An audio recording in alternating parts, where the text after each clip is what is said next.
আমরা এই মুহূর্তে বাঘমুন্ডির চৌরিদা গ্রামে, যেটা মুখোশ গ্রাম নামে পরিচিত।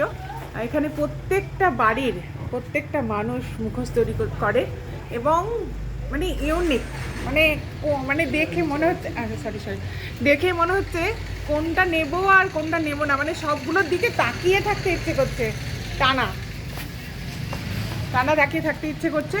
দেখুন, মানে অসাম, অপূর্ব প্রত্যেকটা মুখোশ, না ইউনিক কাজের। ভীষণ ভালো লাগছে আমার এই মুখোশগুলো। লোক সামলানোই যাচ্ছে না, এত ভালো।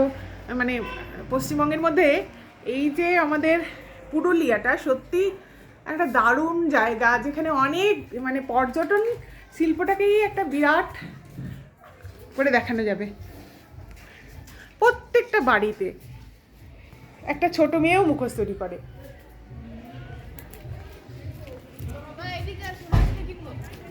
কি কিনবা?